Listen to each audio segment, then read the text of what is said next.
Hello friends, welcome to study with ma'am, my self Shanti. Friends, हमने chapter 9 complete कर लिया है। आज हम चैप्टर 10 पढ़ेंगे। ठीक है, तो चलिए शुरू करते हैं। हमारा चैप्टर 10 है प्रकाश, परावर्तन तथा अपवर्तन। फ्रेंड्स, हम अपने चारों ओर जो वस्तुएं देखते हैं वो किस वजह से देख पाते हैं? तो हम ये सब प्रकाश की वजह से देख पाते हैं, या फिर सूर्य प्रकाश। कहने का मतलब है दिन के समय हम सूर्य के प्रकाश में देखते हैं।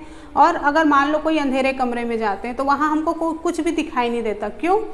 क्योंकि वहाँ पर प्रकाश उपस्थित नहीं है। फ्रेंड्स, अगर हम कहें तो कोई भी वस्तु उस पर पड़ने वाले प्रकाश को परावर्तित करती है, और ये जो परावर्तित प्रकाश है जो हमारी आँखों के द्वारा ग्रहण किया जाता है, तो हम उस वस्तु को देख पाते हैं। ठीक है फ्रेंड्स, हम किसी पारदर्शी माध्यम में आर पार देख सकते हैं। किस लिए? क्योंकि प्रकाश इसमें से ट्रांसमिटेड हो जाता है ना। तो प्रकाश से संबंधित बहुत सारी घटनाएं, जैसे दर्पणों के द्वारा प्रतिबिंब का बनना, तारों का टिमटिमाना, इंद्रधनुष के जो रंग हैं वो, और किसी माध्यम के द्वारा प्रकाश को मोड़ना, ये सब क्या है? प्रकाश से संबंधित है। ठीक है, तो फ्रेंड्स, हम अपने चारों ओर इसी प्रकार की बहुत सारी घटनाएं देखते हैं, और इन घटनाओं को देखने के बाद हम ये निष्कर्ष निकाल सकते हैं कि प्रकाश क्या है? सरल रेखा में गमन करती हुई दिखाई देती है। ठीक है, तो यही जो फैक्ट है वो, मान लीजिए एक छोटा प्रकाश का स्रोत है जो किसी अपारदर्शी वस्तु की छाया बनाता है ना। जब किसी वस्तु पर प्रकाश पड़ रही है तो उसके नीचे उस वस्तु की छाया बनती है, तो प्रकाश के एक सरल रेखा की ओर गमन करने को दर्शाती है। ठीक है, इसी प्रकार मतलब ये जो घटना है उसी को हम कहते हैं प्रकाश की किरण कहते हैं। ठीक है, तो अब यहाँ पर देखेंगे विवर्तन। विवर्तन क्या होता है? प्रकाश की तरंगें किसी अवरोध से टकराती हैं तो वे अवरोध की किनारों पर मुड़ जाती हैं और अवरोधक की ज्यामिति छाया में प्रवेश कर जाती हैं। तरंगों के इस प्रकार मुड़ने की घटना को विवर्तन कहते हैं। तो चलिए इसको भी समझ लेते हैं।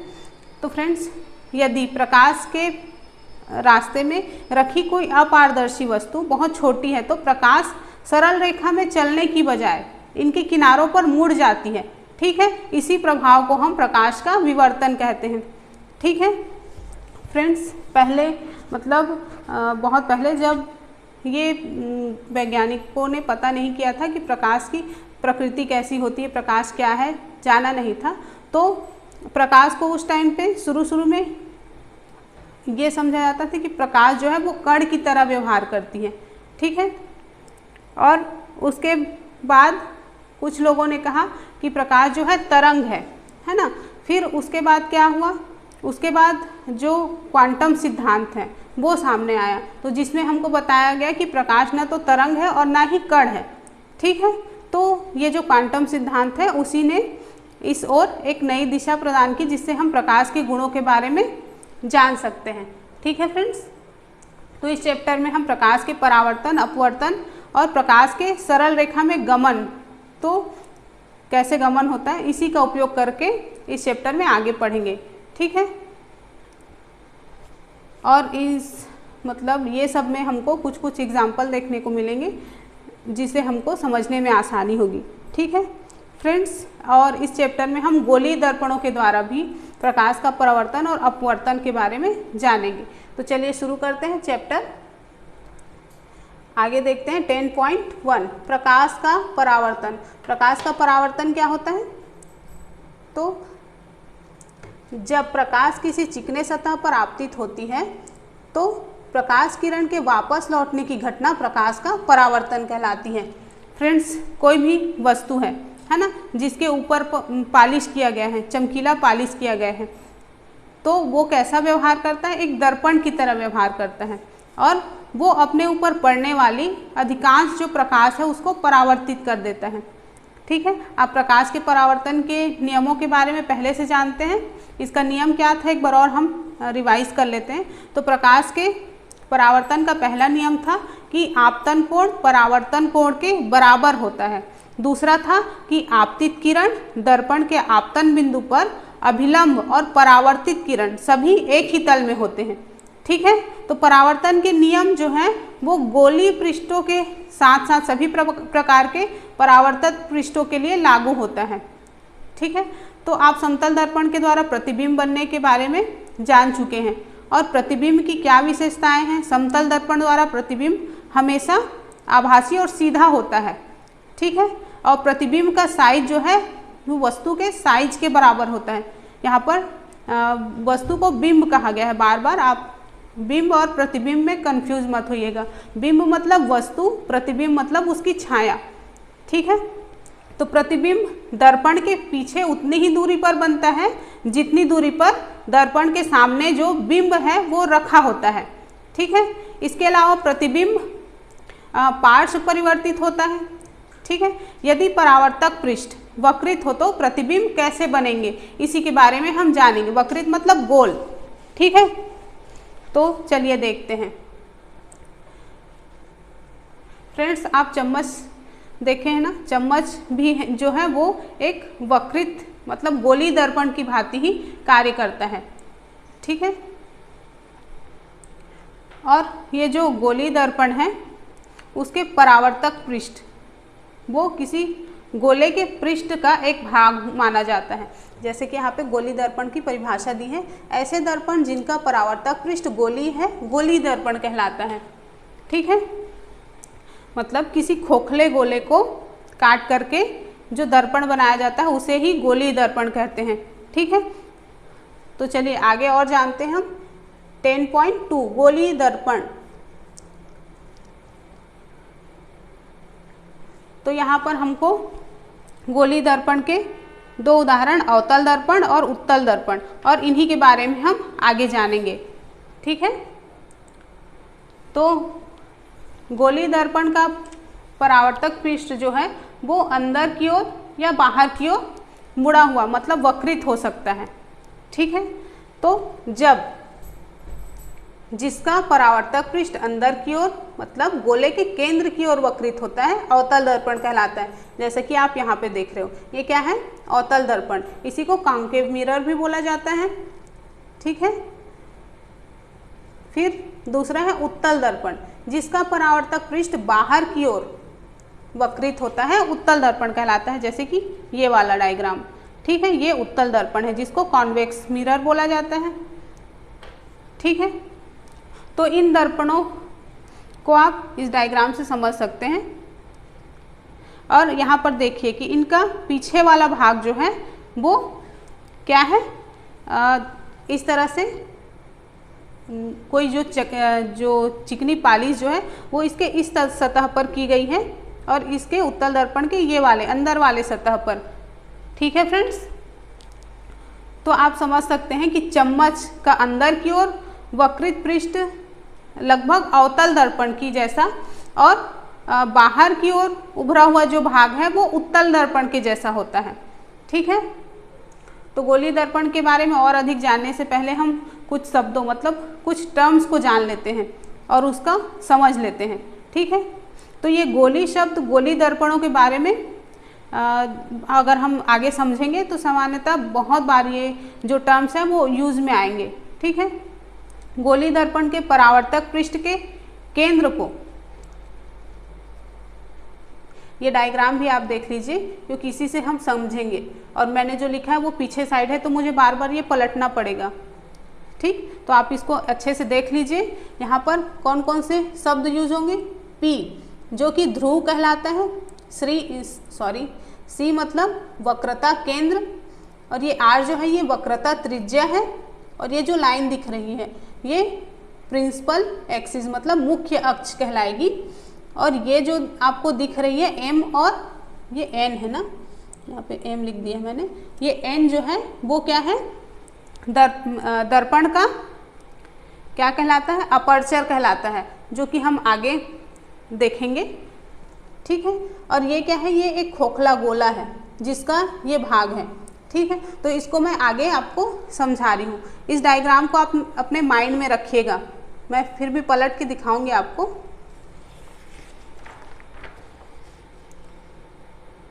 तो सबसे पहले क्या है? ध्रुव गोली दर्पण की पृष्ठ सतह का मध्य बिंदु ध्रुव कहलाता है और इसे पी अक्षर से निरूपित करते हैं। अब पीछे देख लीजिए, ये वाला गोली दर्पण का मध्य बिंदु, बीच वाला भाग क्या है? ध्रुव कहलाएगा। ठीक है, इधर से भी और इधर से भी, ये बीच वाला भाग जो है, ठीक है, इसको P से निरूपित करते हैं। ओके, यही क्या है, ध्रुव है। चलिए आगे देखते हैं।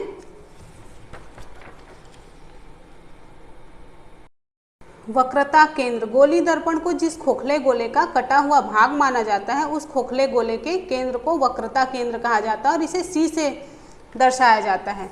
देखिए डायग्राम में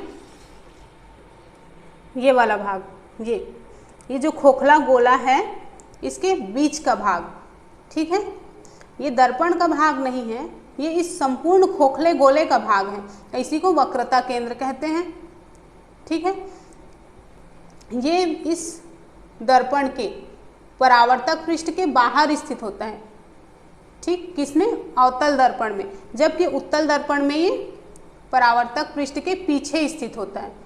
ठीक है, चलिए अब आगे देखते हैं वक्रता त्रिज्या।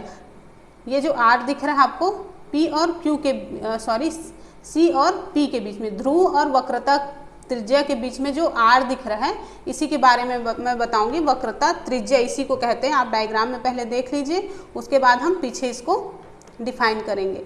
ठीक है, ये R जो है यहाँ से यहाँ तक का जो स्थान है, यही क्या कहलाता है, वक्रता त्रिज्या।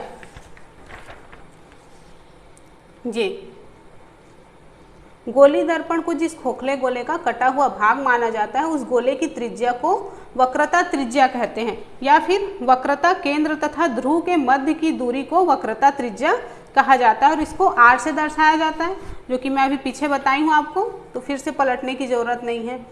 चलिए अब देखते हैं मुख्य अक्ष, दर्पण के ध्रुव P तथा वक्रता केंद्र C को मिलाने वाली रेखा या इन दोनों से गुजरने वाली रेखा को दर्पण का मुख्य अक्ष कहते हैं।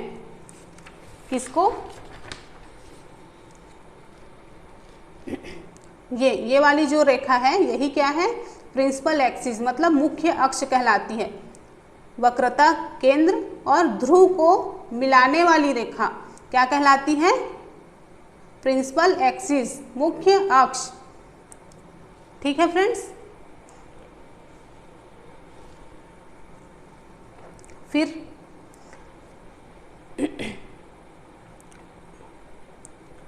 आगे देखते हैं। अब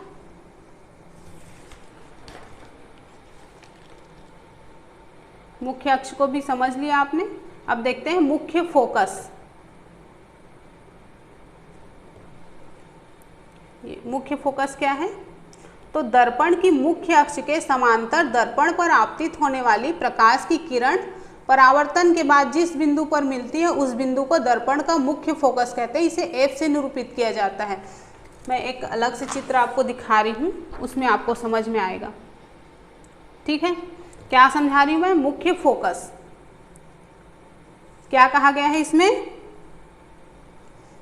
कि मुख्य अक्ष, ये वाला जो बीच वाला लाइन है, यही मुख्य अक्ष है हमारा, है ना। तो इसी के समानांतर दर्पण पर जो आपतित किरण है, ये वाली जो समानांतर है ये, और जो आपतित किरण है ना, ये आपतित किरण है। तो ये परावर्तन के बाद ये आपतित किरण हुआ, और ये क्या है, परावर्तित किरण। तो परावर्तन के पश्चात जिस बिंदु पर मिलती है, उस बिंदु को दर्पण का क्या कहा जाता है, मुख्य फोकस कहा जाता है।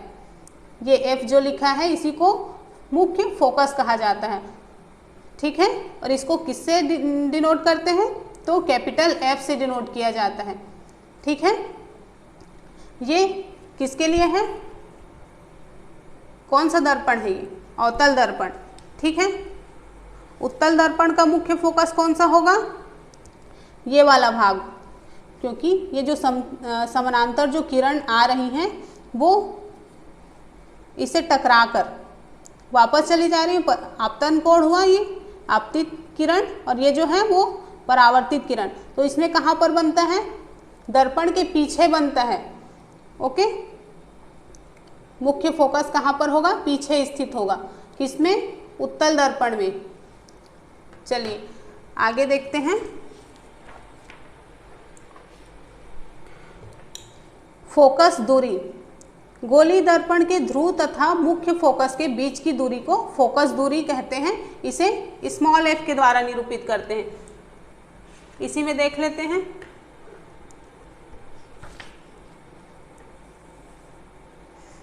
ये आप देख रहे हो, गोली दर्पण के ध्रुव मतलब P और मुख्य फोकस के बीच की जो दूरी है ना, ध्रुव और मुख्य फोकस के जो बीच की दूरी है, इसी को क्या कहते हैं, ये वाली यहाँ से यहाँ तक की दूरी, यही क्या कहलाती है, फोकस दूरी कहलाती है। याद रखिएगा, ये टर्म्स जो है वो बार बार हमको काम में आएंगे, इसीलिए मैं इसको बार बार बता रही हूँ। ठीक है, मुख्य फोकस कौन सा हुआ, ये वाला भाग, जबकि फोकस दूरी कौन सा हुआ, ये वाला भाग। ओके, चलिए अब आगे बढ़ते हैं।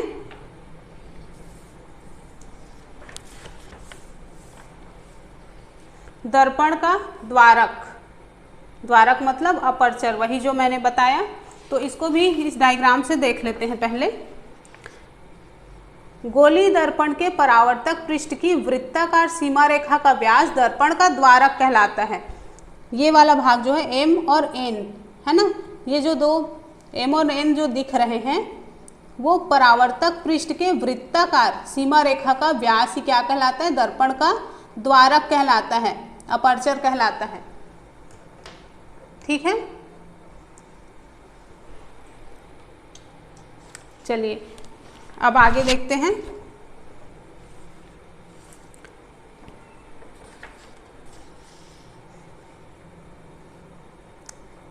आप ये दोनों डायग्राम देख रहे हैं, तो अवतल दर्पण पर, ये जो अवतल दर्पण है ना, तो अवतल दर्पण पर मुख्य अक्ष के समानांतर जो किरण आपतित हो रही है वो परावर्तित किरण, फिर जो परावर्तित किरण है ना, उसको हम देखेंगे। आपतित किरण, फिर ये जो परावर्तित किरण है, तो ये मुख्य अक्ष के एक ही बिंदु पर मिल रही, मतलब प्रतिच्छेदी है, और यही बिंदु क्या कहलाता है, अवतल दर्पण का मुख्य फोकस कहलाता है। ठीक है, फिर फोकस दूरी कौन सा हुआ, ये ध्रुव और मुख्य फोकस के बीच की दूरी, ठीक है, फोकस दूरी कहलाती है। तो इसको भूलिएगा मत, क्योंकि ज़्यादा, सबसे ज़्यादा काम इसमें इन्हीं तीनों चारों का आएगा। नेक्स्ट है 10.2 का 1, गोली दर्पणों द्वारा प्रतिबिंब का बनना। फ्रेंड्स, आप समतल दर्पण के द्वारा प्रतिबिंब बनने के बारे में पढ़ चुके हैं। आप उनके द्वारा बनाए गए प्रतिबिंबों की प्रकृति, उनकी स्थिति और अपेक्षिक साइज के बारे में भी जानते हैं, है ना। किसके बारे में बोल रही हूँ मैं, समतल दर्पण के। लेकिन यहाँ पर हम गोली दर्पण के द्वारा प्रतिबिंब कैसे बनता है और अवतल दर्पण द्वारा जो बिंब है, मतलब वस्तु है, उसकी अलग अलग स्थितियों पर प्रतिबिंब की स्थिति कैसे होती है, उसका निर्धारण कैसे किया जाता है, ये जानेंगे। ठीक है, और ये प्रतिबिंब वास्तविक है या आभासी है, ठीक है, क्या वो वस्तु से बड़ी है या वस्तु के से छोटी या वस्तु के समान साइज की है, तो ये सब हम यहाँ पर जानेंगे। ठीक है,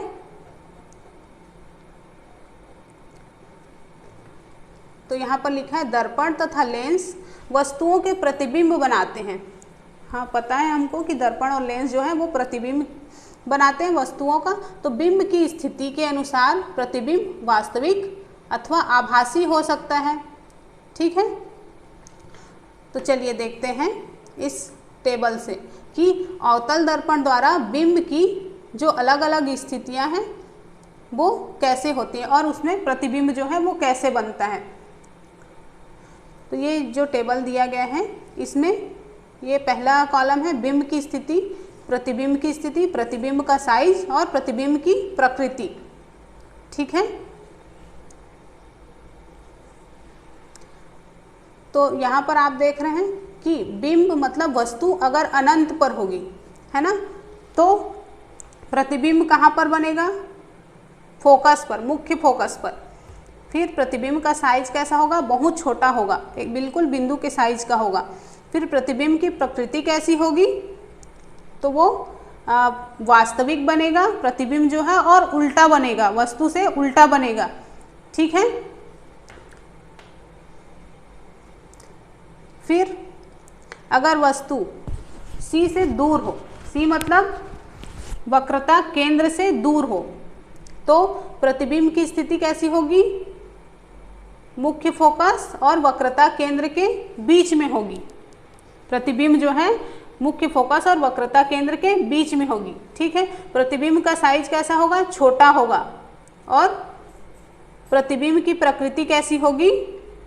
वो वास्तविक बनेगा और उल्टा बनेगा।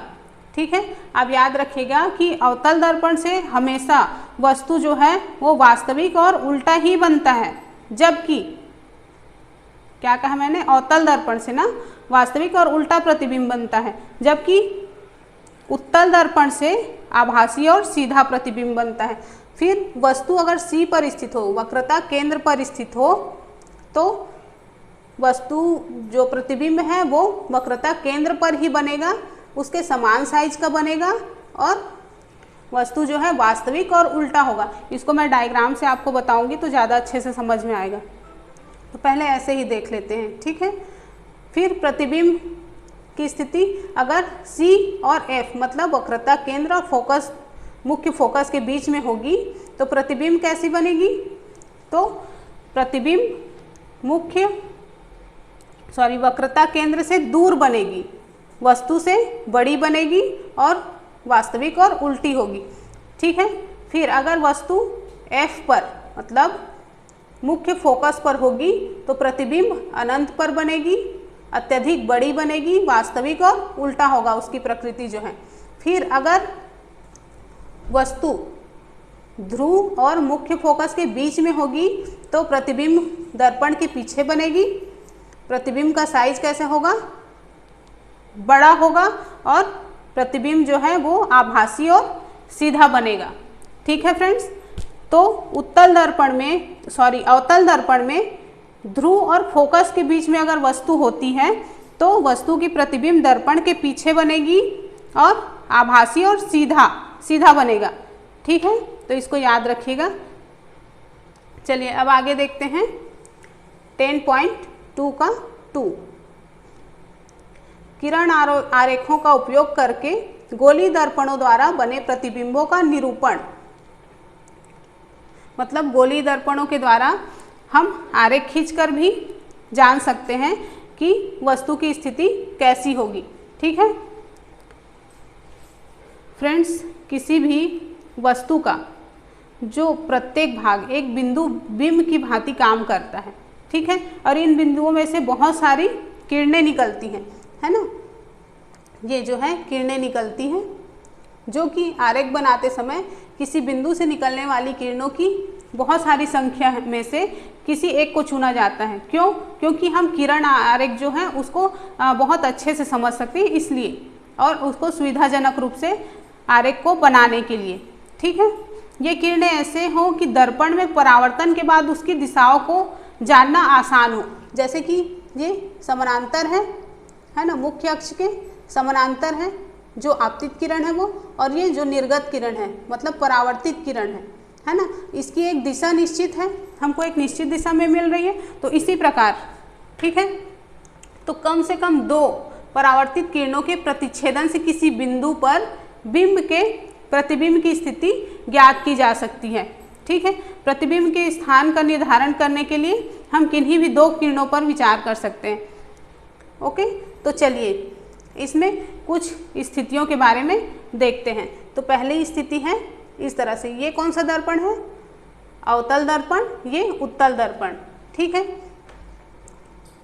तो अगर दर्पण के मुख्य अक्ष के समानांतर प्रकाश किरण जो है वो परावर्तन के बाद अवतल दर्पण के मुख्य फोकस से गुजरेगी। कहाँ से? मुख्य फोकस से गुजरेगी।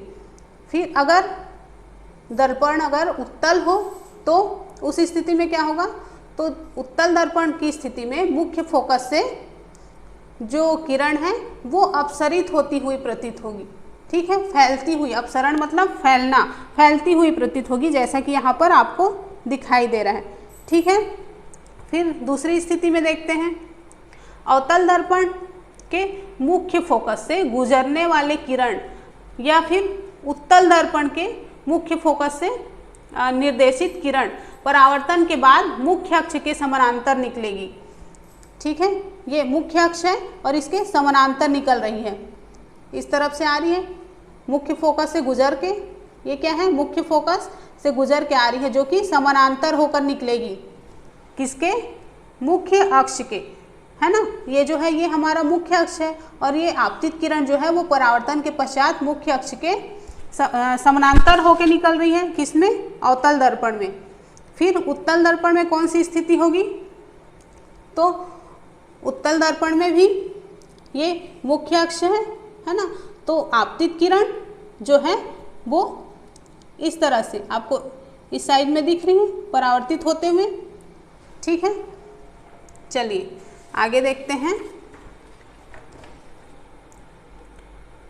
अगली स्थिति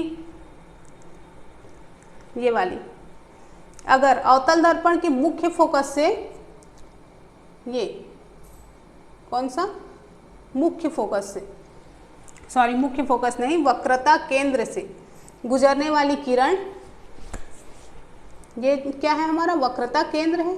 तो इसमें से अगर गुजर कर जो किरण आ रही है वो कैसे होगी? तो दर्पण के वक्रता केंद्र की ओर आते हुए, है ना, आने के बाद वो है वो उसी पथ में वापस चली जाती है ना। इस दिशा से आ रही है और इसी दिशा में वापस चले जाती है। किसमें? अवतल दर्पण में। जबकि उत्तल दर्पण में कैसे होता है? ये आपतित किरण जो है वो दर्पण के परावर्तक पृष्ठ पर अभिलंब के अनुदिश जो है वो मुड़ जाती है। ओके, फिर नेक्स्ट कंडीशन,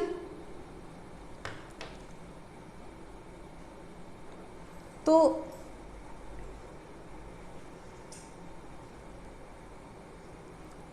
फिर नेक्स्ट कंडीशन ये वाला, अवतल दर्पण या फिर उत्तल दर्पण के बिंदु P, मतलब दर्पण का ध्रुव जो है ना, ये वाला, तो इसकी ओर मतलब मुख्य अक्ष से तिरछे अगर कोई किरण जो है वो आपतित हो रही है तो वो ध्रुव से टकराकर तिरछे ही आगे बढ़ जाती है, परावर्तित हो जाती है। ठीक है, एक समान कोण बनाते हुए, मुख्य अक्ष से समान कोण बनाते हुए, और ये क्या करती है? परावर्तन के नियमों का पालन करती है। ठीक है, यहाँ पर भी आप देख रहे हो मुख्य अक्ष के समानांतर उत्तल दर्पण में जो प्रकाश आपतित हो रही है वो एक कोण बनाते हुए परावर्तित हो जा रही है ना। तो यहाँ पर I और R दो कोण बन रहे हैं जो कि परावर्तन के नियमों का पालन करते हैं। ठीक है, तो याद रखिएगा कि सभी स्थितियों में परावर्तन के नियमों का पालन होता ही है। ठीक है, आपतन बिंदु पर आपतित किरण इस प्रकार परावर्तित होती है कि परावर्तन कोण का मान हमेशा आपतन कोण के मान के बराबर हो, है ना। ये आपतन कोण और ये परावर्तन कोण है ना। I को हम, ये I क्या है? आपतन कोण है, R क्या है? परावर्तन कोण है। ठीक है, उसका मान जो है हमेशा बराबर होता है। ठीक है, अब नेक्स्ट है A, अवतल दर्पण द्वारा प्रतिबिंब बनना। फ्रेंड्स, जो वस्तु की अलग अलग स्थितियों के लिए अवतल दर्पण के द्वारा प्रतिबिंब कैसे बनता है, इसको हम इस तरह से जो किरण आरेख है उससे समझेंगे। फ्रेंड्स, मैंने जो चार्ट आपको बताया था शुरू में, है ना, एक चार्ट देखा था हमने, कहाँ है वो? शायद इसके पीछे ही है, ये वाला चार्ट। तो मैंने कहा था कि मैं चित्र से समझाऊंगी इसको, तो चलिए इसको हम आरेख से समझते हैं। ये याद रखिएगा इसको, इसी को मैं पीछे डायग्राम में आपको समझा रही हूँ। क्या लिया है हमने? अवतल दर्पण। ठीक, तो यहाँ पर अवतल दर्पण है,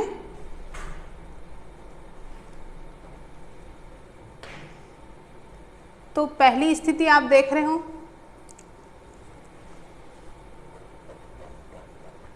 कौन सी? ये वाली, है ना। वस्तु कहाँ पर है? अनंत पर है। तो अनंत पर वस्तु कहाँ है? अनंत पर। तो यहाँ पर प्रतिबिंब जो है वो कहाँ पर बनेगा? फोकस पर, मुख्य फोकस पर। प्रतिबिंब का साइज कैसा होगा? बहुत छोटा होगा, बिंदु के साइज का होगा, ठीक है, यहीं पर बनेगा और बिंदु के साइज का होगा। प्रतिबिंब की प्रकृति कैसी होगी, वास्तविक होगी और उल्टी होगी, ठीक है। प्रतिबिंब जो है वो उल्टा बनेगा जबकि वास्तविक होगा उस, है ना। फिर नेक्स्ट कंडीशन में देखते हैं, वस्तु जो है वो C से दूर होगा अगर, है ना, C मतलब वक्रता केंद्र, इससे अगर वस्तु जो है दूर होगा तो प्रतिबिंब हमको कहाँ पर प्राप्त होगा, F और C के बीच में, यहाँ पर F क्या है, मुख्य फोकस और वक्रता केंद्र के बीच में प्राप्त होगा प्रतिबिंब। प्रतिबिंब का साइज कैसा होगा, वस्तु से मतलब बिंब से छोटा होगा, उल्टा होगा और वास्तविक होगा, ठीक है। फिर नेक्स्ट कंडीशन देखते हैं, ये वाला C। तो यहाँ पर वस्तु कहाँ पर है, C पर है, C पर स्थित है, तो वस्तु की प्रतिबिंब कहाँ पर प्राप्त होगी हमको, C पर ही प्राप्त होगी, मतलब वक्रता केंद्र पर ही प्राप्त होगी। इसका साइज कैसा होगा, तो वस्तु के समान साइज का होगा। प्रकृति कैसी होगी, वास्तविक और उल्टी होगी, ठीक है, जैसा कि आप यहाँ पर देख रहे हो। फिर नेक्स्ट कंडीशन, वस्तु जो है वो C और F के बीच में है। कहाँ पर है, C और F के बीच में है वस्तु, यहाँ पर है ना। तो वस्तु की जो प्रतिबिंब है वो कहाँ पर प्राप्त होगी, C से दूर, वक्रता केंद्र से दूर बनेगी। साइज कैसा होगा, वस्तु से बड़ा होगा, यहाँ पर देख रहे हो आप, बड़ा है साइज में, वस्तु से बड़ा है ना। फिर कैसा बनेगा, इसका जो प्रकृति वो कैसी होगी, वास्तविक और उल्टा, देख रहे हो उल्टा बना है, ठीक। चलिए अब देखते हैं, अगर वस्तु F पर होगी, सॉरी ये यहाँ पर F पर अगर वस्तु होगी, मुख्य फोकस पर होगी, तो प्रतिबिंब कहाँ पर बनेगा, अनंत पर बनेगा। फिर कैसा होगा, आवर्धित होगा, मतलब बड़ा होगा। स्थिति कैसी, प्रकृति कैसी होगी, वास्तविक और उल्टी होगी, ठीक है। फिर अगला कंडीशन क्या है, वस्तु अगर ध्रुव और मुख्य फोकस के बीच में हो, है ना, यहाँ पर, तो दर्पण के पीछे बनेगा। प्रतिबिंब जो है कैसा होगा, बड़ा होगा और आभासी होगा और सीधा होगा, है ना। ये डैश डैश वाला लाइन क्या दर्शा रहा है, आभासी होने का को दर्शा रहा है, ठीक है। और कैसा बना है चित्र, जो प्रतिबिंब है वो सीधा बना हुआ है, ठीक है फ्रेंड्स। तो यहाँ पर हम इन स्थितियों के बारे में जान लिए कि अगर वस्तु कहाँ पर हो तो प्रतिबिंब कैसा बनेगा, उसकी स्थिति कैसी होगी, ठीक है। चलिए अब आगे देखते हैं,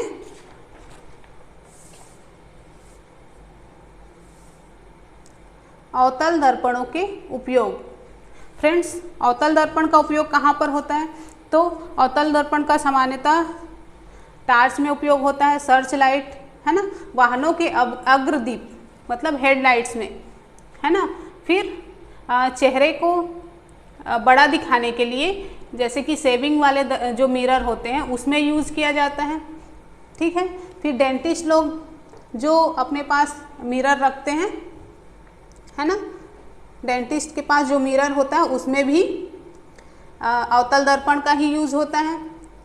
फिर सौर भट्टी, है ना, सौर भट्टी में भी सूर्य के प्रकाश को केंद्रित करने के लिए बड़े अवतल दर्पण का ही यूज़ किया जाता है, ठीक है फ्रेंड्स। तो यहाँ पर हमने अवतल दर्पण की यूज़ भी देख लिए, तो वीडियो को यहीं पे बंद करते हैं, आज के लिए इतना काफ़ी है, ठीक है फ्रेंड्स। तो मिलते हैं नेक्स्ट वीडियो में, बाय बाय।